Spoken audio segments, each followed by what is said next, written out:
al texto que corresponde hoy, quisiera invitarles para que leyéramos Efesios capítulo 1, versículos 15 en adelante. Efesios capítulo 1, versículo 15 en adelante. Es interesante leer en Efesios términos como en él, y es que en Cristo tenemos absolutamente, es como cuando a ti te van a entregar una casa, te entregan las llaves de la casa y te dicen, siga, que esa es su casa, está amoblada, completa, tienes absolutamente todo para ti, inclusive la nevera está llena de alimentos y la alacena a rebosar. Tú tomas la llave, entras, y una vez estás dentro te asombras de lo que encuentras, ¿verdad?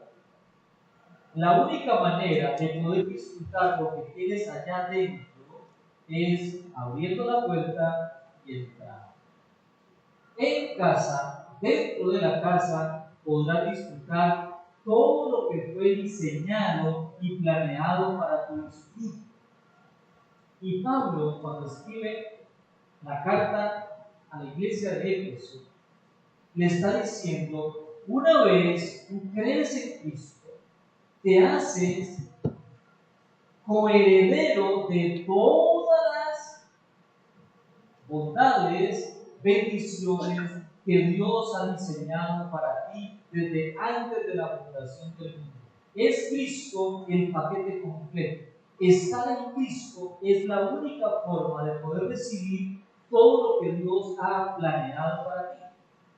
Y la manera de estar en Cristo es aceptando por fe que Jesucristo es el sacrificio perfecto de redención para tus pecados, por tus pecados y para vida eterna.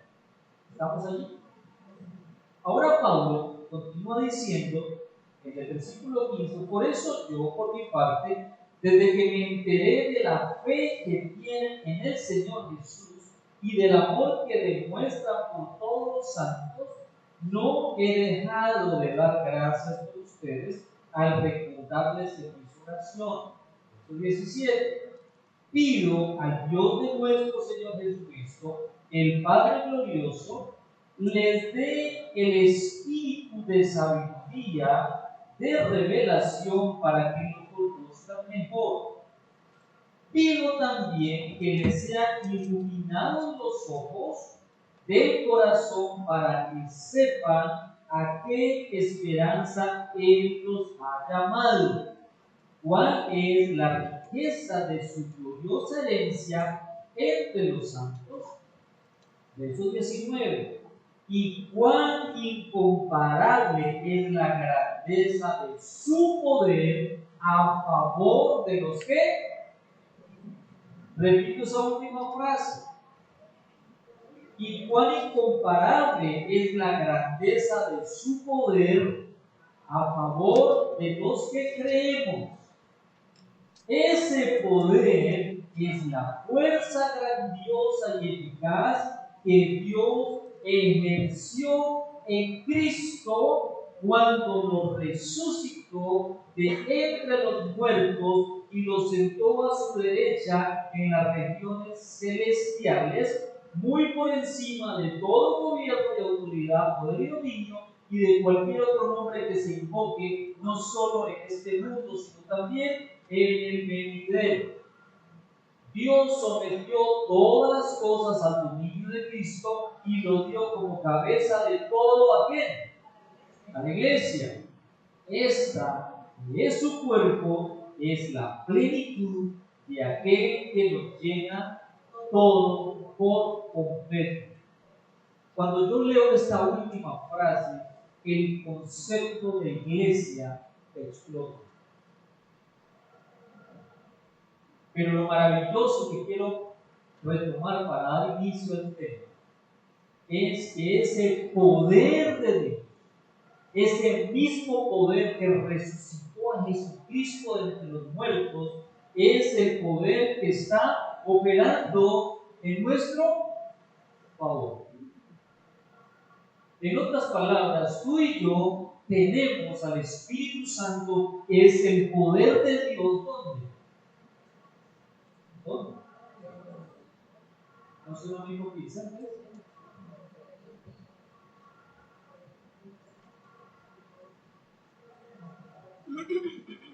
Y es justamente allí donde necesitamos, aparte de lo que leo el domingo estuvo hablando, de entender que sin el Espíritu Santo nuestra vida sería imposible de vivir. No la vida espiritual, pero porque tenemos al Espíritu Santo, el poder que resucitó a Cristo de entre los muertos operando en nuestro favor, es que tú y yo podemos tener esperanza de poder vivir la vida que Dios diseñó para nosotros. Por eso decía, ningún creyente en Cristo, ningún hijo de Dios, ningún discípulo de Cristo podrá decir, no, a mí los frutos del Espíritu no me han llegado todavía. No es posible. Porque si tienes al Espíritu Santo, tienes todo el paquete completo. Está allí. Y la palabra que el apóstol Pablo utiliza en Gálatas para hablar del fruto es la palabra karpos, que significa literalmente el fruto que un árbol da. Y cuando usted ve un árbol que todavía no ha dado sus frutos, en esencia, el árbol tiene todo el potencial para dar fruto. ¿De acuerdo? Tú y yo tenemos el poder de Dios en nuestra vida para dar, pero ese fruto no es algo que tú fabricas, no es algo que tú creas aquí, elaboras para luego mostrarlo como rasgos. Ahora, hay unos rasgos del carácter, hay unos rasgos de los valores y principios que una persona puede tener. Una persona no cristiana tiene también unos valores que mostrar. Y esa persona puede mostrar una vida, digamos, piadosa, ser una buena persona, una persona éticamente correcta, social y moralmente correcta, y eso es una manifestación de su carácter. Pero cuando hablamos del fruto del Espíritu, estamos hablando de algo mucho más allá, mucho más grande, que rompe cualquier cuestión humana, porque proviene del Espíritu de Dios, que es el poder de Dios que opera en todos aquellos que hemos creído en Cristo Jesús. Aleluya. Bien, vamos entonces a mirar esta otra parte que tiene que ver precisamente con la manera como el Espíritu Santo quiere que nos relacionemos los unos con los otros. Y quiero utilizar o comenzar a partir de las últimas 6 cualidades o atributos del Espíritu Santo. Y en el primer paquete quiero poner a paciencia, benignidad y bondad. Estoy en Gálatas capítulo 5, versículo 22 al 23, que dice: en cambio, el fruto del Espíritu es amor, alegría, paz, paciencia, amabilidad, bondad, fidelidad, humildad, dominio propio. Este, en cambio, es un conector porque Pablo ha mencionado que las obras o manifestaciones de la carne, de una naturaleza pecaminosa sin Cristo, él enumera una cantidad de cuestiones y dice: todos los que practican esas cosas viven, obviamente, separados de Dios. En cambio, el fruto del Espíritu, él no dice las manifestaciones, el fruto, porque es originado en el Espíritu Santo. Es alimentado por el Espíritu Santo, es motivado por el Espíritu Santo, es realizado por el Espíritu Santo, y es el Espíritu Santo, el poder de Dios, que permite que tú y yo podamos ejercitarlo, manifestarlo, ponerlo en evidencia. Así que vamos a mirar este tipo de estas cualidades. Estas tres que acabo de mencionar son relacionales y sociales y muestran no solo nuestro amor a Dios, sino también nuestro amor al prójimo, al que amamos como a nosotros mismos. Por lo menos es lo que la palabra de dice. Y comienza Pablo diciendo la paciencia.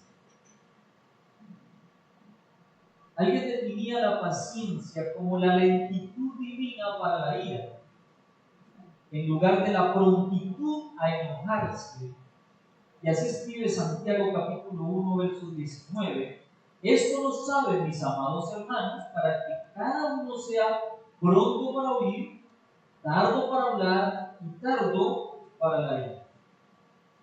La paciencia, como fruto del Espíritu Santo, se refiere a la fortaleza del carácter que se desarrolla al permanecer bajo presión, como la fuerza de un pesista que desarrolla sus músculos debido al peso que levanta.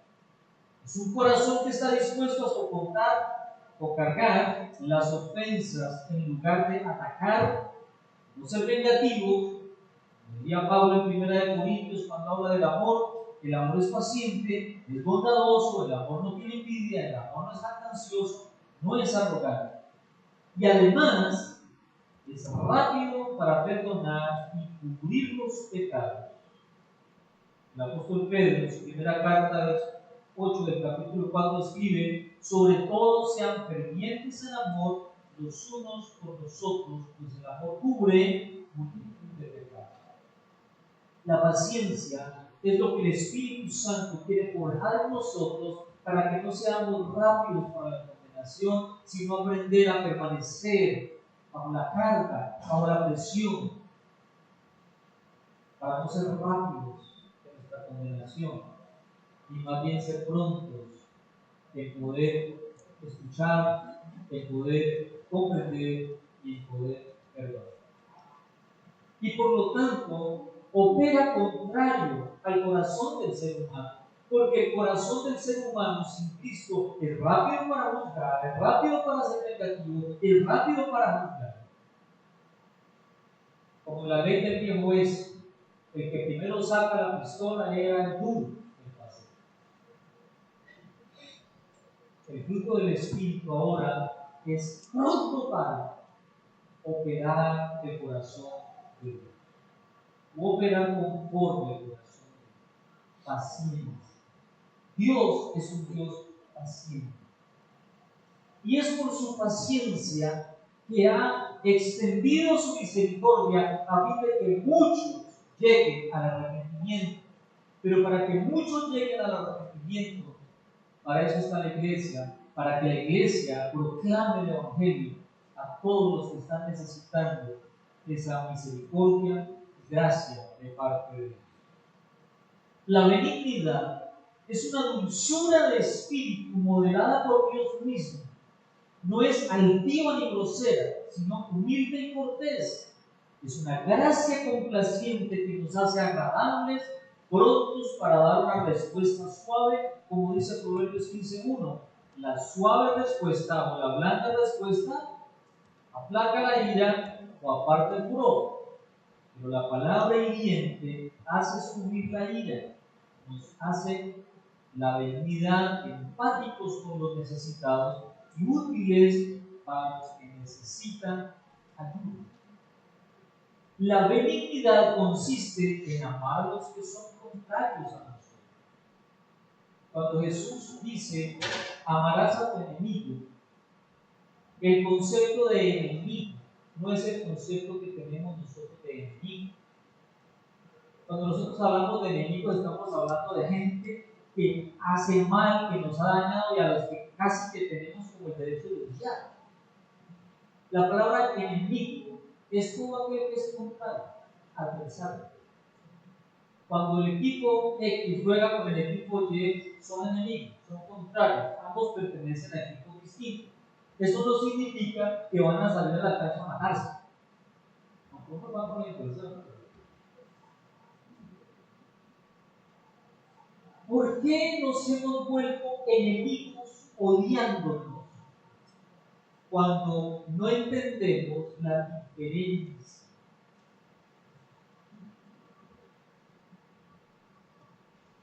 Cuando yo digo, esa persona es un campo, es un tesoro que tengo de mí, ¿qué parámetros tengo yo para decir semejante cosa? Lo que estoy diciendo es, esa persona no es tan organizada como yo. Pero en el momento en que tú juzgas a ese desorganizado o desorganizada, alguien estará diciendo que tu orden de aparecer para ti es mejor que el otro, no es suficiente al nivel de orden que el otro tiene.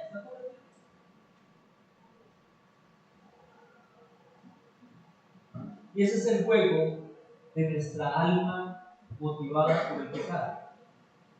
Juzgar por comparación. Pero este fruto, este rasgo del fruto del Espíritu, la benignidad, lo que me dice es, hey, guarda tus palabras. No seas pronto para eso. Entiende que estás llamado a actuar en beneficio del otro, sin esperar nada a cambio. Y seguramente usted ya estaba pensando en Jesús como lo hizo. En las parábolas que Jesús contaba, como el buen samaritano, siempre hubo manifestaciones de un amor que va mucho más allá de una disposición de hacer algo por alguien, sin esperar nada a cambio.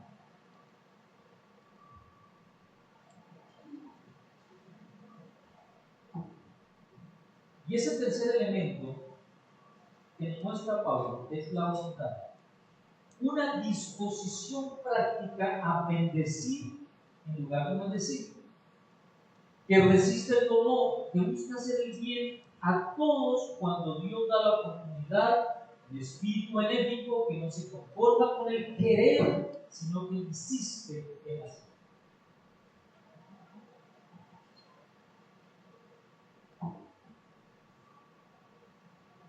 Bendecir y no maldecir.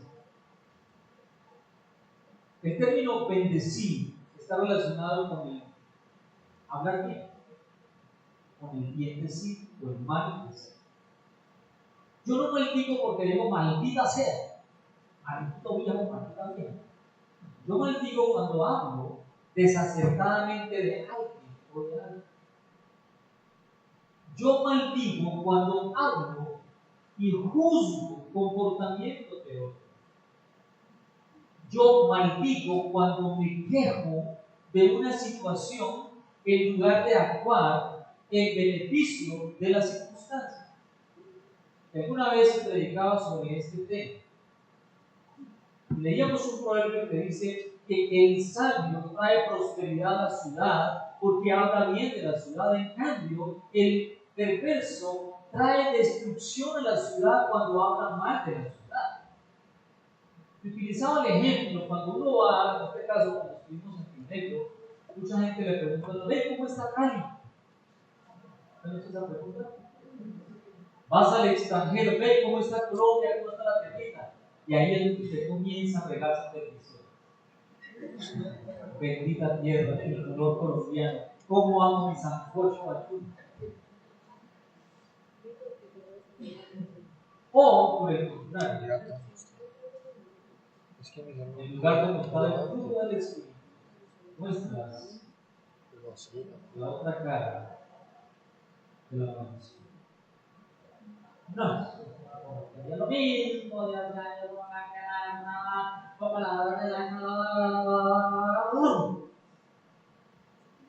y las personas que con mucho anhelo te preguntaron para saber algo bueno de la tierra, quizá ellos pertenecen, se quedaron con una imagen totalmente torcida y dañada. Tal vez me dirás, entonces, ¿qué? No tenemos que decir que todo está bien. Depende de lo que tú estás buscando. Porque uno encuentra lo que busca.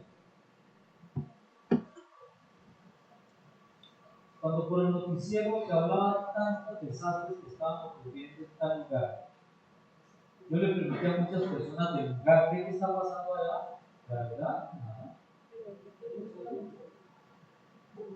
moviendo con libertad. Creo que hay cosas que están sucediendo como en toda parte, pero depende de lo que tú estás viendo. Depende de lo que tú estás.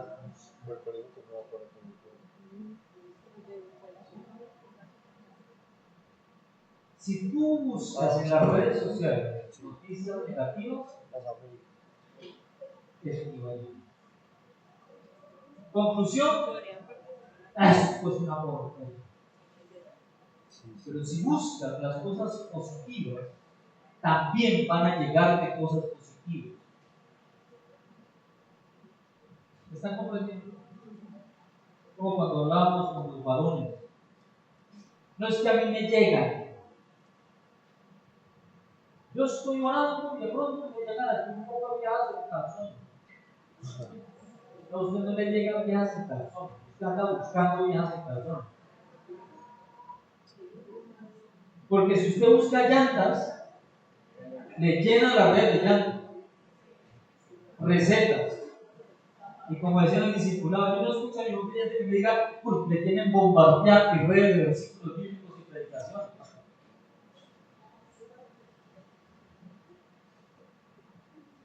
¿Busca vestido? ¿Matas? Pinterest, decoración, maquillaje, lo que quiera.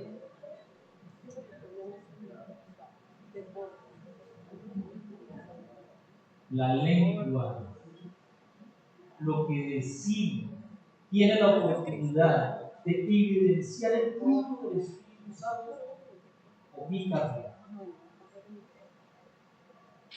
Segundos. Son segundos en las que tú sí escuchas al Espíritu Santo. Porque el que tiene el Espíritu Santo le habla. El Espíritu Santo no está mudo en nuestra vida. Él siempre está hablando y quiere enseñarnos. Lo que hacemos nosotros es, fíjate que yo pienso mejor que vos. Yo creo que me conozco mejor que el Espíritu Santo. Es más, yo soy más rápido. Eso es lo que... No, es como una cosa de video.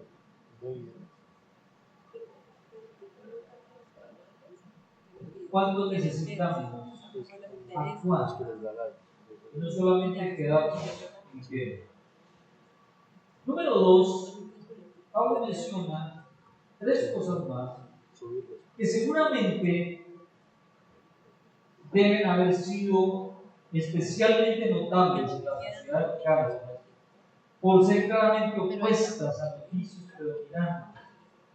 Es un recordatorio de que la santidad que el Espíritu Santo obra en nosotros no es solo contracultural, sino verdaderamente sobrenatural, distinguiéndonos de la oscuridad del pecado que nos rodea. Por eso Pablo es tan enfático en Gálatas en decir: hey, ustedes comenzaron por el Espíritu. ¿Qué los hizo estúpidamente cambiar a buscar nuevamente las cosas de la ley de las que habían sido librados? Y les dice Gálatas necios. En el contexto original, Gálatas estúpidos. ¿Cómo puede ser posible que, habiendo disfrutado la gracia, el poder del Espíritu Santo en nuestra vida, ahora queramos caer, vivir desconectados de eso, porque nos parece que nosotros lo hacemos mejor, invalidando entonces la obra de Cristo? Y hace un llamado muy enfático a vivir en la libertad porque Cristo nos hizo libres. Creo que es un tema central de Gálatas. Vivan en la libertad con que Cristo los ha hecho libres y entiendan que el poder que resucitó a Cristo de entre los muertos está operando a nuestro favor, porque mora en nosotros. Sin embargo, en ti está obrando el Espíritu Santo. En ti que te crees incapaz, insuficiente, irrelevante. En ti está el poder del Espíritu Santo. En ti, mujer, que crees que no vales absolutamente nada. En ti está el poder del Espíritu Santo si eres una hija de Dios. Por eso Pablo ora, para que venga esa revelación, que se haga evidente esa fotografía. ¿Recuerdan el ejemplo que yo veo?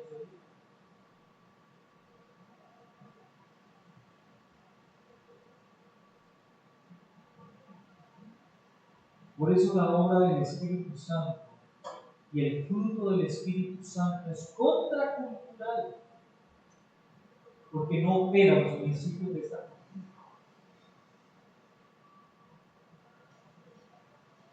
Y Pablo enlista estas últimas tres cosas: fidelidad.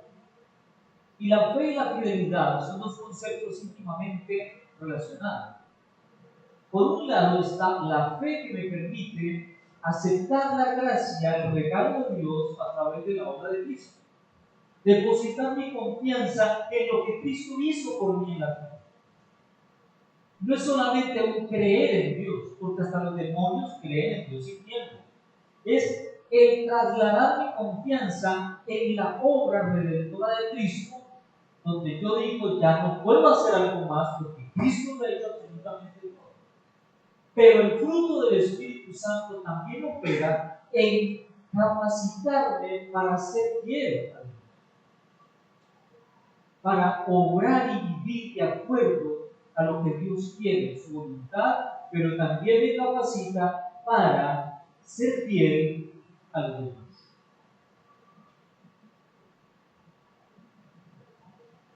El fruto del Espíritu Santo, en esa manifestación de la fidelidad, nos sostiene y fortalece para mantenernos fieles a Dios y a los demás. Cuando Pablo escribe sus cartas, él menciona a varios de sus colaboradores. Él menciona a Timoteo, a Tíquico, a Epafras, a Onésimo, a Silvano y a Antipas. No eran hombres famosos, pero eran hombres fieles. Y él les decía: Timoteo, siervo fiel. Eran fieles. Sus vidas habían sido entregadas a Cristo. Eran fieles al Evangelio, eran fieles a Dios. Y es solamente tú y yo podemos ser fieles a Cristo, fieles al ministerio y fieles en los compromisos que hacemos como obra, resultado, fruto del Espíritu Santo que está operando en nuestra vida. Amén.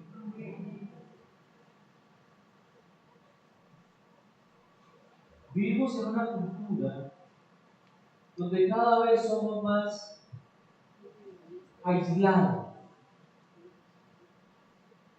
En mi tiempo, bueno, en mi tiempo no, mi generación, es una generación que llegaba a una empresa y quería permanecer en ese lugar, establecer nexos, relaciones, profundizar, etc. Y por eso cumplimos 20, 30 años, 40 años.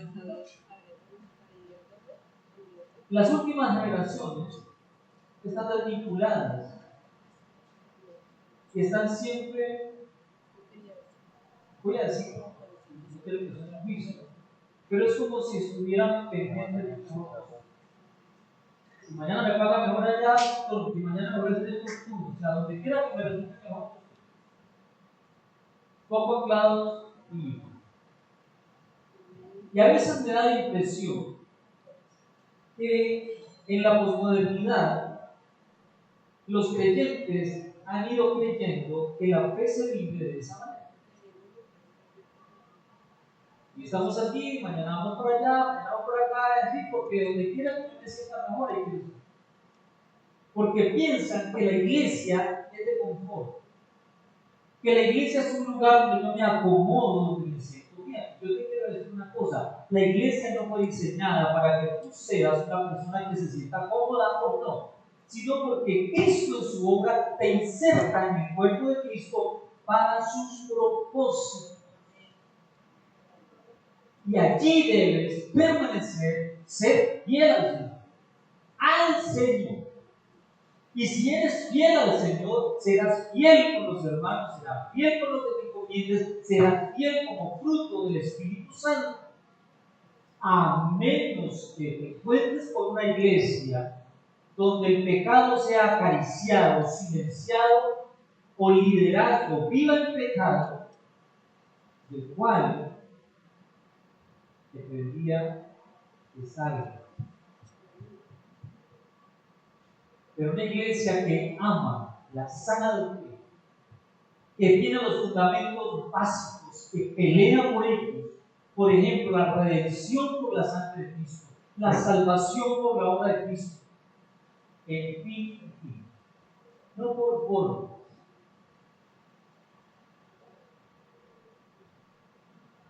No se trata de tu comodidad, se trata de tu fidelidad. Y el Espíritu Santo te capacita para que seas fiel al Señor, para que puedas responder al planteamiento de Jesús. El que es fiel en lo poco, en lo mucho te pondrá. Si Dios te llamó a hacer esto pequeñito en el cuerpo de Cristo, hazlo con gozo para el Señor. Sé fiel en eso pequeñito.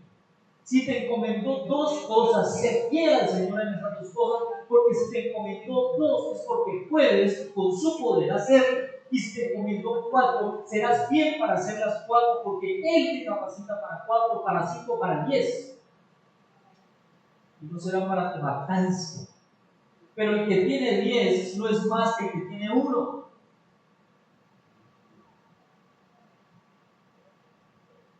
Porque el que llama, que será el tema cuando hablemos de los dones de los Espíritus, lo hará para el mismo Señor. Amén. Amén.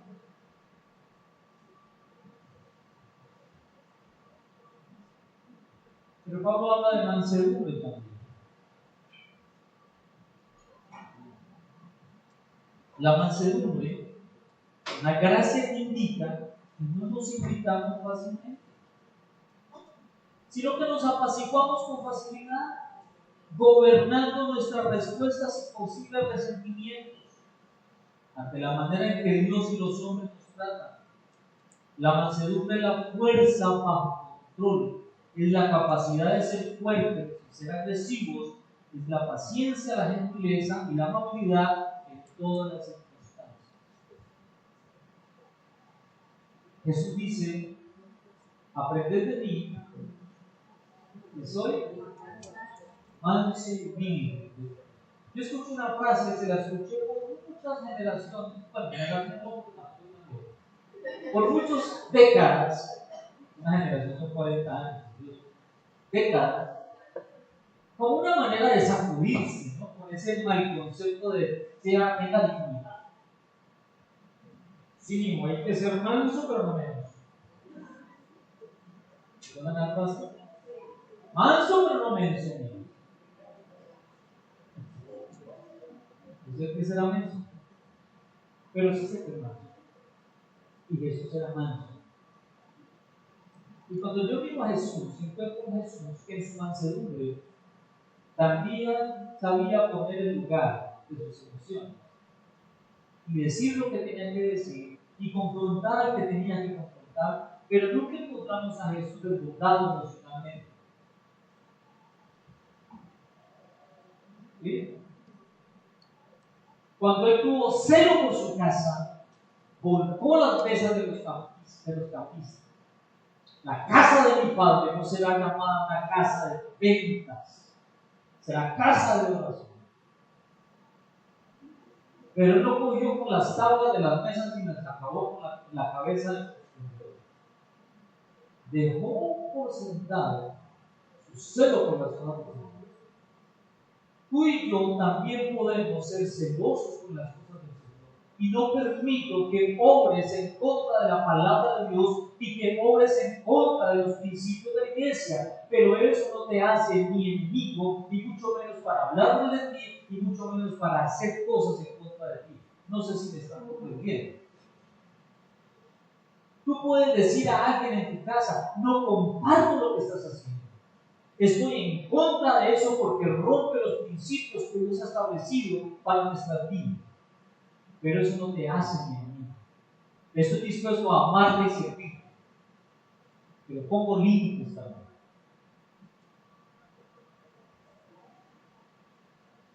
La Biblia dice que Moisés era hombre muy manso, más que todos los hombres que había sobre la tierra.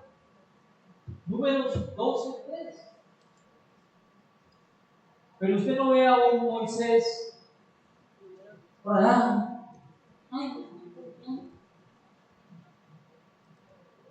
Dios lo llamó para que ejerciera un liderazgo. Al comienzo no sabía cómo hacerlo, pero Dios puso un instrumento que era Jetro, su suegro, y Jetro le dio los principios para que pudiera liderar a un pueblo tan grande. Y fue líder del pueblo. Dios lo llevó de la mano, porque Dios también pone líderes en las cosas que hace. No para que sean más que los demás, sino porque Dios los acompañará, les fortalecerá y les rodeará de las personas que necesitan para cumplir el propósito divino de su vida. El problema es si el que está liderando se jacta y se señorea. Eso ya es en contra de la palabra de Dios. Y Jesús le dice a sus discípulos: en el mundo los líderes se enseñorean, mas entre vosotros no será así, porque el liderazgo de Jesús es un liderazgo de servicio.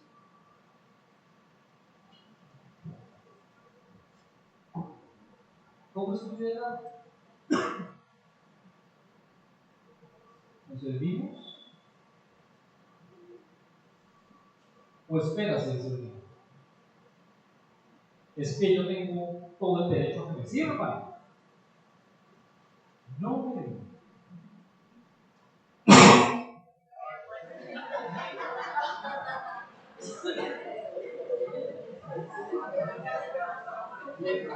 Se despertaron.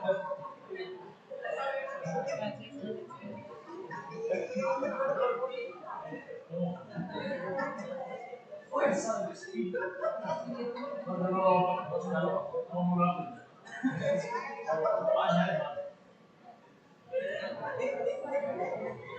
Ni yo sabía que eso se podía hacer. Pero ya sé, cuando esté por ahí como medio elevado, es el poder que está operando a favor de nosotros. Y Pablo termina diciendo dominio propio. El dominio propio es la capacidad de controlar nuestros deseos, emociones o impulsos y de vivir de manera equilibrada y moderada. La templanza o dominio propio no es simplemente abstenerse de algo, sino más bien un equilibrio saludable en todas las áreas de la vida.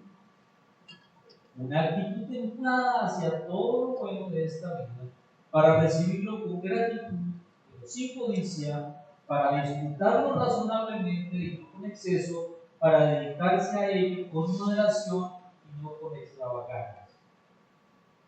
Proverbios 25:28 dice: como ciudad destruida y sin murallas es el hombre o la mujer que no pone freno a su espíritu.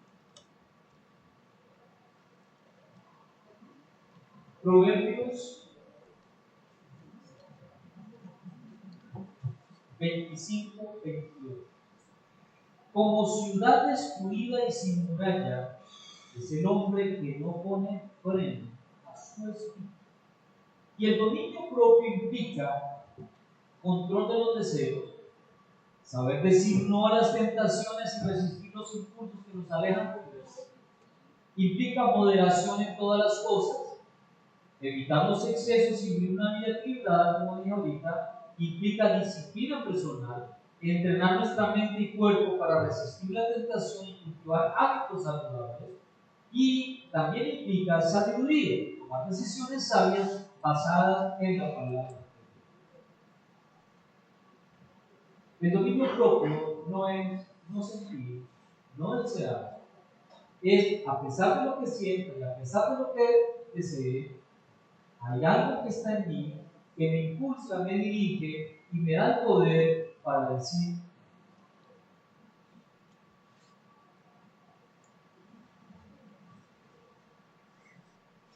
Les comparto una experiencia. Me desperté a la 1 de la mañana. No podía dormir, daba vueltas. Tenemos un producto, un aceitico relajante, me eché el aceitico, nada, daba vueltas, oraba, daba vueltas. Pero lo que empezó a pasar por mi mente eran cosas horribles, pecaminosas y horrorosas. Y tenía que pedir al Espíritu Santo que me ayudara. Toma control de mis pensamientos y voy a describirle lo que yo veía. Cada vez que yo le pedía al Espíritu Santo que me ayudara, era como si se cerrara una cortina de color oscuro y todo lo que estaba pasando por mi mente dejaba de verse. Pero no pasaban 20 segundos y otra vez volvían los pensamientos, volvían las intenciones, volvía la tentación. Y lo que yo estaba viendo en mi mente y pensando en mi mente no era espiritualmente puro, era horroroso. Y casi que audiblemente escuchaba una voz que me decía: puedes levantarte e ir a hacer algo. Pero yo sabía que ese algo no glorificaría el Padre. Así que me di cuenta que no iba a poder dormir más a las 2 de la mañana, 2:30 de la mañana. Me fui a la sala, cogí mi Biblia, me puse a leer, me leí Gálatas, Efesios, Colosenses, oré, y el Espíritu Santo fue cantando en mente y mi corazón. Y fue una batalla. ¿Y por qué fue una batalla? Porque si yo hubiera sucumbido a la voz que me decía haz, ya no sería una batalla.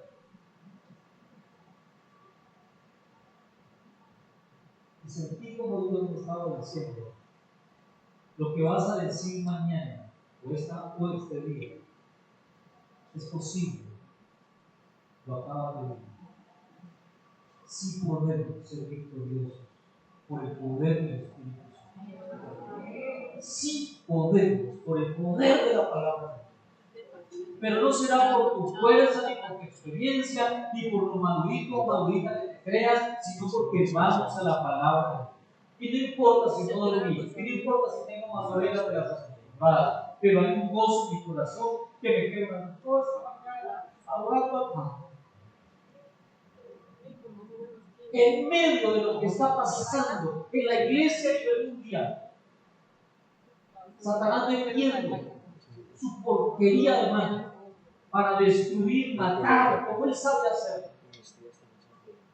El Espíritu Santo también se está moviendo y se moverá con poder, porque mayor es el poder que está en la iglesia, el que está en el mundo.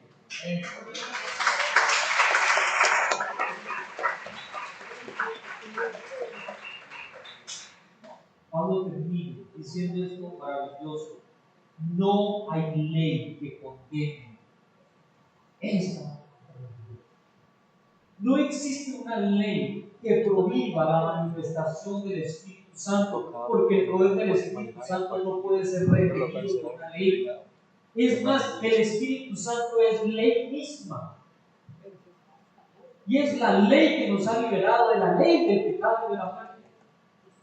Y por eso Pablo hace en el capítulo 7 de Romanos, el capítulo 8. Hay una lucha entre dos leyes, una ley que me condena al pecado, una ley que me parece maravillosa, pero ¿quién me libra de esto? Y él dice: por Cristo Jesús. Y el capítulo 8 empieza hablando: los que vivimos según el Espíritu de Dios, y ese eres tú y yo. No importa si estás viendo que tu árbol está siendo sacudido y no quedó nada visible. Déjame decirte que el Espíritu Santo aún está ahí. Aún permanece. Él no sale huyendo. Él no te tira a la menor frustración. Porque es el que te sostiene, sellado y sellada como pertenencia a Cristo.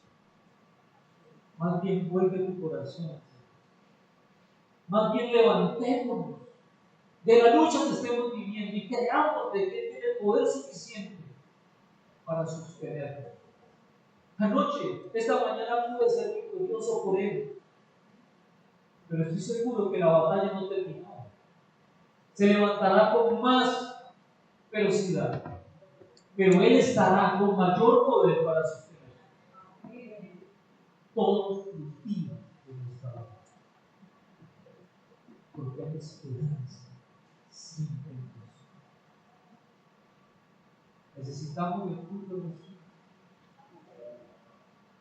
para servirnos los unos a los otros, para hablar bien los unos a los otros, para perdonarnos los unos a los otros. Tú no podrás en tus fuerzas, porque las cosas del Espíritu son contraculturales al mundo.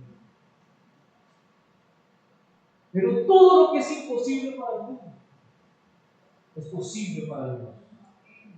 Todo lo que no funciona según el mundo funciona en el reino de Dios, donde tú y yo estamos gracias a la obra redentora de Cristo.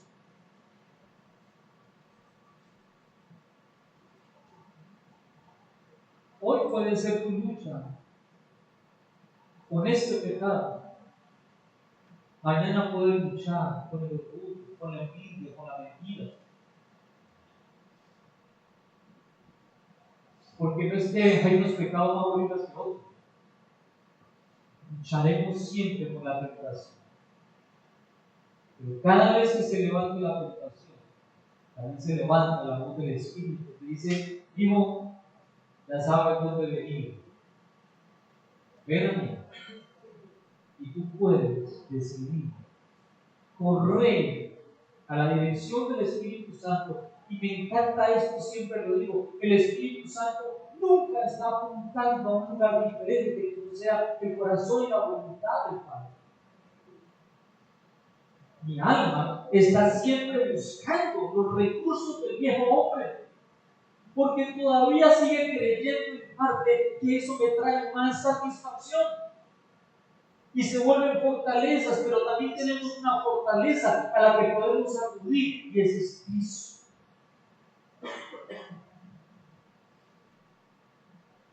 El fruto del Espíritu no ha sido dado para unos cuantos. Está servido. Lo tienes todo. Si eres un hijo de Dios. Si no lo eres, déjame decirte: hoy es el día para entregarle tu corazón a Dios. Hoy es el día para arrepentirte de tus pecados y decirle: Señor, no puedo más. He vivido según mi parecer. He creído que yo tengo el control de mi vida, pero no es cierto. No lo tengo en absoluto, pero tú lo quieres tener. Y te entrego mi corazón. Oramos. Padre, te alabamos. Te damos gracias. Porque tú eres la esperanza de gloria, Cristo. Esa sangre que fue vertida en la cruz,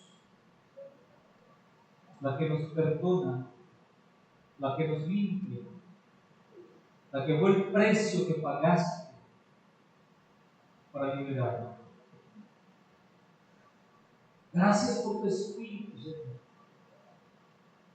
que nos fue dado con la garantía de que te pertenecemos. Me reconcilió.